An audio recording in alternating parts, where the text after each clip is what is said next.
The first time Sipho saw his sister's corpse, her phone was still buzzing with likes.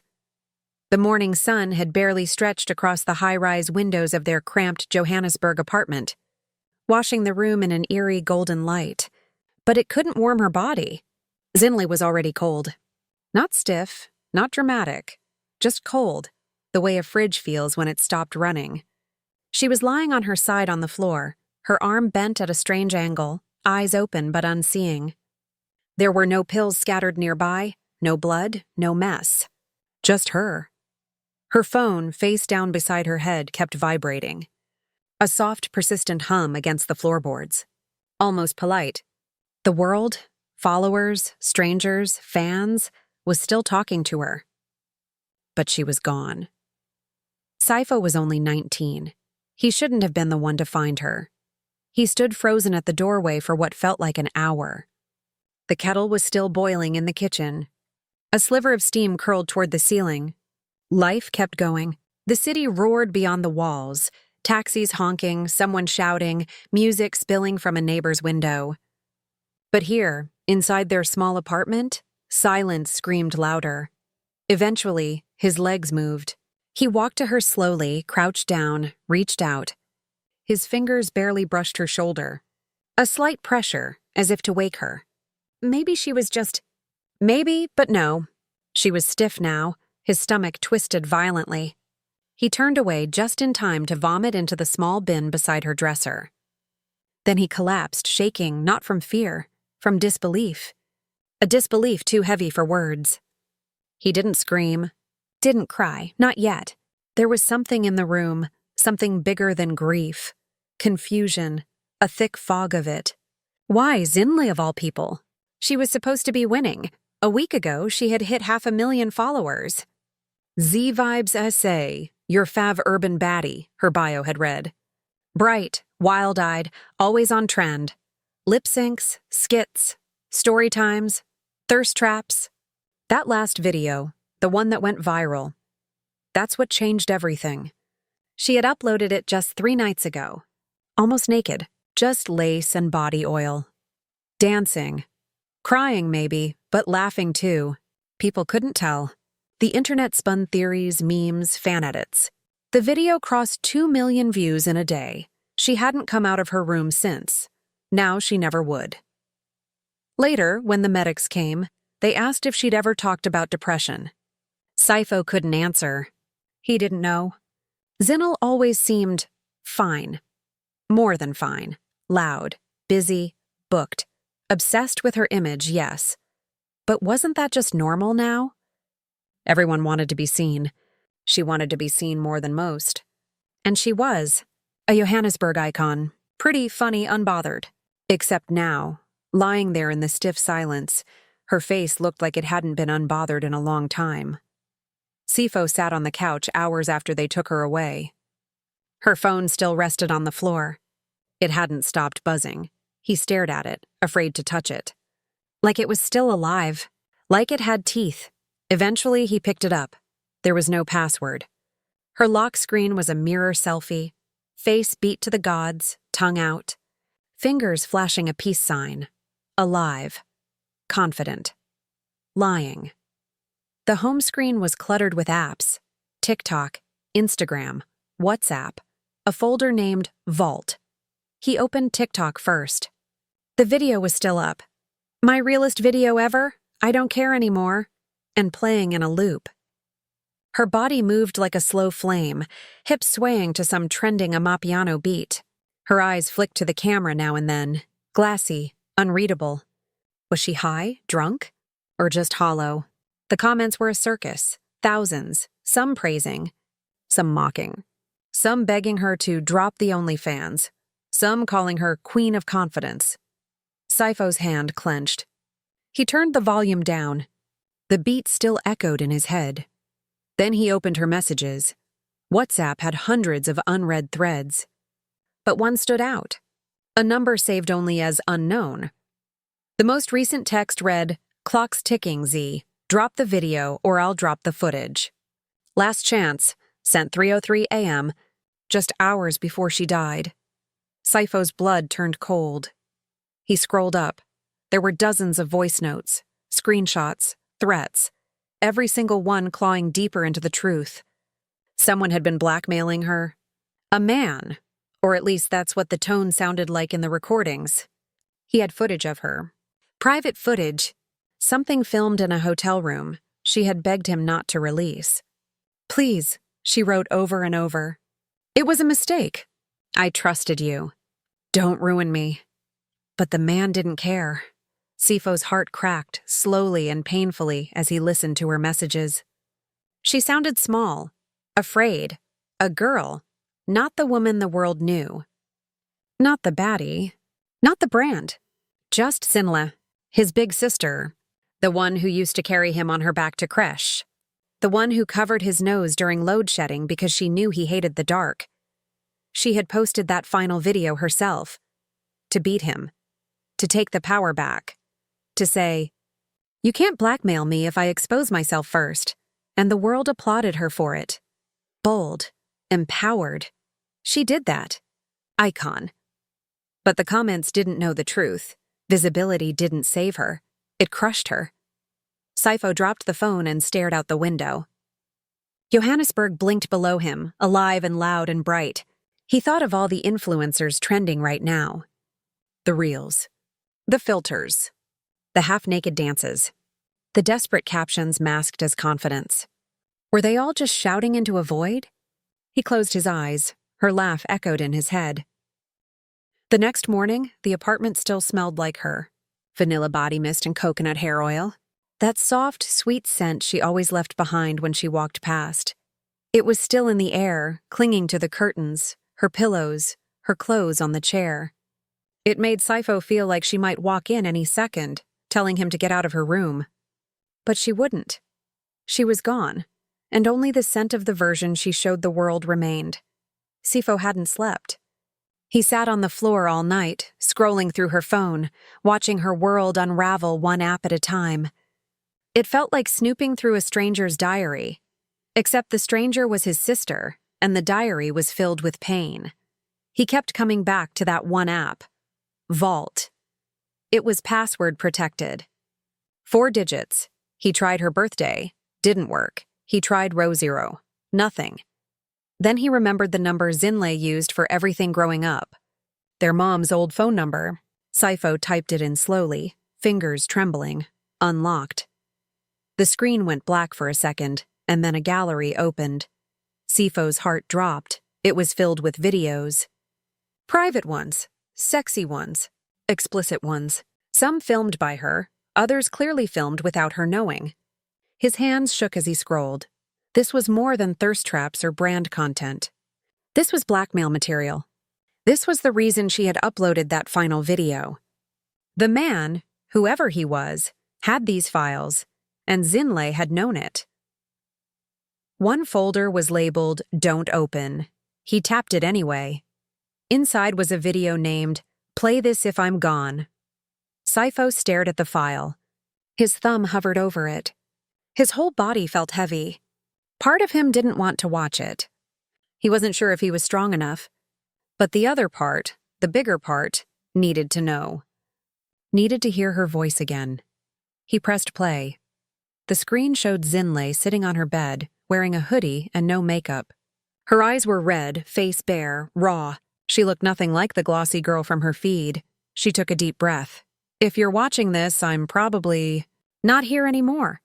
I hope I'm wrong. I hope I chickened out. I hope I got help. But if I didn't, then this is my truth." Sipho couldn't move. Her voice was flat, quiet. Nothing like the laughing girl from her TikToks. People think I'm strong. People think I'm confident. But they don't know what it's like to live in a glass box. To be watched every second. Judged. Rated. Compared. I started this influencer thing to escape. To feel seen. But now I feel like I'm naked even when I'm fully dressed.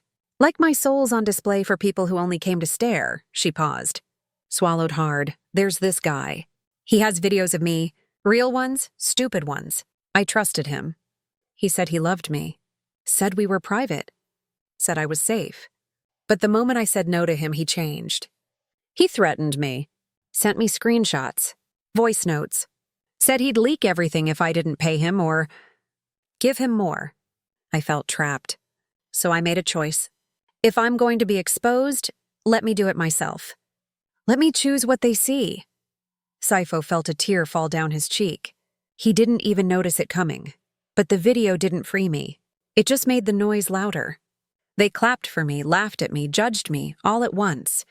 And I felt smaller. Like I'd lost the last piece of myself. I don't blame the followers, or the haters, or even him. I blame the silence, the shame. I blame the way we pretend everything's okay. But it's not. I'm not okay. She looked straight into the camera now. Sipho, I'm sorry. You were always my soft place. My little genius. I should have told you. But I didn't want you to see me like this. Please don't let them turn me into a joke. Tell my story right. Not the one on TikTok. The real one. I love you. Always. The video ended. Sipho sat frozen, phone in his lap, her final words echoing in his ears. Tell my story right. But how? Who was the man who did this to her? Sipho opened her email. He typed in the same password. It worked. She had nothing to hide anymore. He searched keywords. Leak, blackmail, footage. Dozens of results popped up. Most were spam. But one thread stood out. A conversation with someone named Lunga the shooter. It was short, Zinhle. Delete those clips. I'm not joking, Lunga the shooter. Then pay what you owe. Or go viral. Either way, I win, Sipho's heart raced. He clicked the profile. It linked to an Instagram account, full of photo shoots, models, parties. Zinhle was in some of them. Smiling, looking perfect. Standing next to Lunga, a tall, flashy guy with designer shirts and expensive shoes. He called himself a creative director. Sipho remembered him now. He had come to their apartment once. Said he was shooting content for a brand deal. He smiled too much. Took too many pictures. Stayed too long. Sipho had never liked him. Now he knew why. This wasn't just a heartbreak. This was a crime. Zinhle didn't die because she was weak. She died trying to fight back. And the world mistook her scream for a performance. He closed the apps and looked around the room. Her posters. Her lights. Her ring light still glowing faintly like a ghost. He took a deep breath and whispered to himself, I'll finish what you started, Z. He didn't know how yet. But he would. Not for clout, not for revenge, for truth. The first time Sipho saw Lunga in real life again, the man was smiling. It was 3 days after the funeral. Zinhle's body was buried in a small cemetery near Soweto beside their mother's grave. The influencer world sent digital flowers. Influencers posted stories in black and white saying "Rest Queen." Some even used the hashtag #SarsZforever to promote their brand collabs. Her death had become content, but none of them showed up to the actual burial. Just Sipho, 2 aunties from Free State, and a few neighbors who remembered her before the fame. Her old teacher came and cried quietly. No camera crews.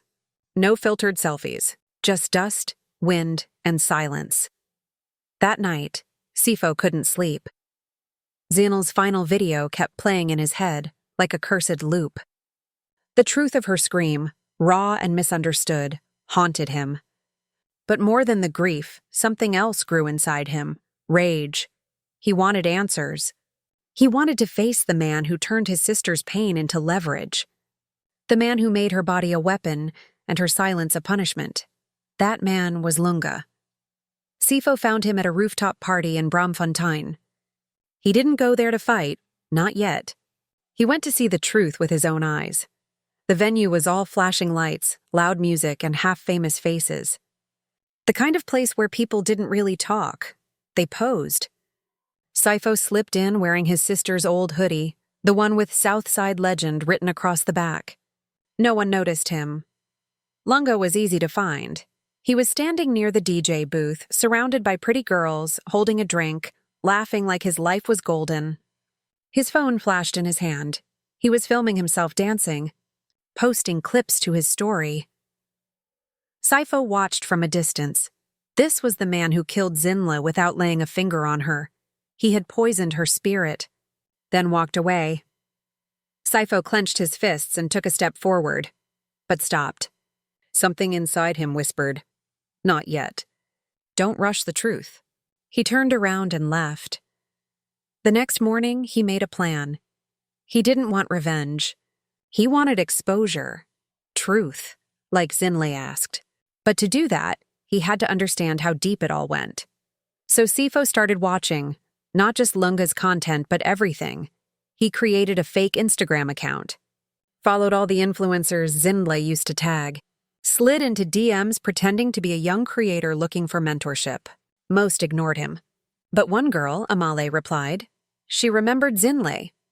She was sweet, Amale typed. But she was quiet at the end. Lunga kept pushing her to do more edgy content. Sipho asked, "What kind of edgy?" Amale replied, "Like stuff she wasn't okay with." He said it would go viral. Said it was all empowerment. But it wasn't. That word again. Empowerment. Zinhle had said it herself in the video. I tried to take back power, but all I felt was shame. Sipho's eyes burned with tears again. He asked Amale if she had proof. She sent a screenshot. It was a group chat. 4 influencers, all women. In it, Lunga had sent a message. Z's finally breaking out of her shell. Trust me, once she drops that lace vid, y'all better follow up or get left behind. Another girl had replied, she didn't even want to film that. Bro. Lunga. No one cares what she wants. It's about views. Sipho stared at the screen for a long time. No one cares what she wants. He felt sick. But it wasn't just Zinhle. Lunga had done this before. Sipho dug deeper, found old tweets, throwaway comments, side mentions in podcasts. A pattern formed? Girls who went viral, then vanished. Mental health breaks. Deleted accounts. Quiet disappearances. It wasn't just one blackmail, it was a system, a factory of shame. Sipho clicked record on his phone camera. He began documenting it all. A story in his own voice, showing Zinhle's vault, her message, her breakdown, the pressure, the silence. He put it together like a digital puzzle. Then he ended the video staring straight into the lens, saying, "My sister didn't die because she was weak. She died because her scream was turned into entertainment. Her pain was used to feed your likes. And someone, a man named Lunga, helped push her off the edge. This is her story, and now it's yours too." He posted it anonymously. Within hours, it went viral.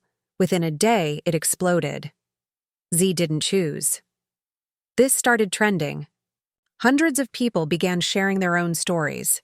Girls who had worked with Lunga, people who had seen things but stayed silent. The truth poured out like floodwater. Lunga tried to deny everything, posted a statement calling it a fake smear campaign by trolls. But the internet had changed now. The comments weren't laughing anymore. Then the police got involved. A formal investigation began. Sipho finally slept that night, curled up in Zinhle's bed. It still smelled like her. But then something strange happened. 2 days later, he got a DM from a private account. Sipho, I know you're hurting. But there's more. Zinhle wasn't just a victim. She was hiding something too. He stared at the message. Another one came seconds later. Meet me tomorrow, alone. I'll show you what she never told you. No name, no photo, no clue who it was, just a location pinned, a hotel, the same one from the videos. Sipho's heart pounded in his chest. The story wasn't over. The hotel was quiet. Too quiet. Sipho stood outside the glass doors, heart pounding like a war drum in his chest. His hands were cold, even though the Johannesburg sun was hot on his back. He stared at the name above the entrance, Royal Ridge Executive Suites, the same place where Zinhle's private footage had been filmed, the same building that had silently watched her break, one click at a time.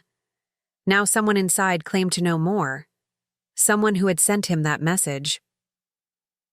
Zinhle wasn't just a victim. She was hiding something too. He didn't want to believe it, but he had come anyway. He walked through the doors.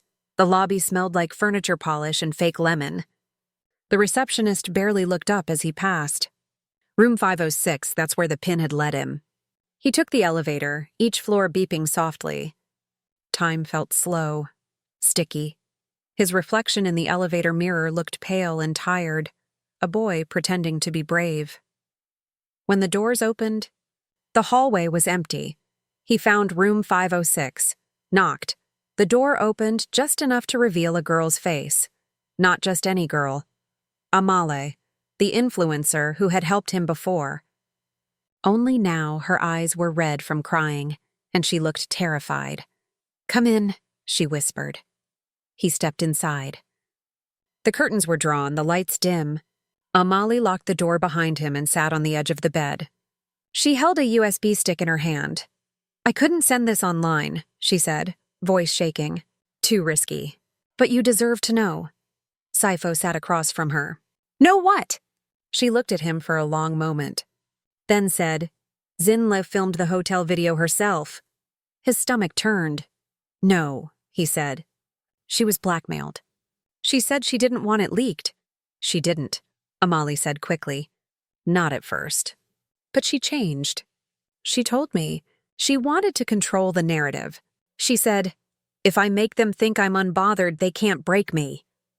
Sipho stared, confused and angry.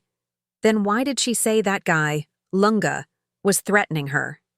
"He was," Amale said. "But not with the hotel video. With the ones that came after." Sipho's head spun. "There were more?" Amale nodded. She tried to build a private content brand. Low-key, anonymous. She wanted to use it to pay off debts. She was getting DMs from agencies, international ones. They promised her money, power. She said, "If they're going to look at me anyway, I might as well profit." She handed Sipho the USB. She made deals. With the wrong people. Sipho's throat felt dry. He didn't want to plug it in. He didn't want to know what his sister had done, or what had been done to her. "Zinhle was in too deep," Amale said softly. She tried to back out. That's when the threats began. But by then, she felt like she couldn't turn back. "She told me she wasn't sure who she was anymore." Sipho stood, pacing the room. No. She was strong. She was tired, Sipho. That silenced him. Amale's eyes filled with tears again. She didn't want to die. She just didn't want to be invisible anymore. And when being visible hurt more, she broke. Sipho sat back down. The weight of it all pressed into his chest like stone. Zinhle hadn't been just blackmailed. She had been trying to survive. And in trying to reclaim her body, her voice, her power, the world turned it all into noise. Applause, mockery, clicks. He looked down at the USB stick. Still cold in his palm. "I don't want to see it," he said. Amale nodded. "Then don't, but take it. If anyone ever tries to twist her story again, you'll have the truth." He put it in his pocket and stood. As he turned to leave, Amale said one last thing. She used to say being seen felt like drowning in light. He nodded. That sounded like Zinhle. The documentary Sipho made was simple. No flashy editing. No music, just honesty. He told Zinhle's story, all of it. Not just the viral parts, not just the pretty pictures, but the silence, the secrets, the pressure, the private pain. He called it the cost of being seen. It was raw, messy, real. He didn't make himself a hero. He just became a witness. The video spread. Not like her viral dance clips. Slower, deeper. People didn't just share it. They felt it. Teachers played it in classrooms. Churches showed it to youth groups. Survivors messaged him privately, thanking him. Some even said it saved them, but nothing brought Zinhle back. Fame couldn't save her. Exposure didn't empower her. Being visible didn't mean being heard. Sipho visited her grave on the last day of Women's Month. The sky was pale, the air still. He brought flowers, red and white. He sat down on the grass, USB in his hand. "I'm sorry," he whispered. "I thought you were perfect. I didn't see the cracks, but I see them now. And I'll carry your story. Not the one they clicked on, but the one they ignored. He left the USB on her stone, a small act of memory, a silent offering.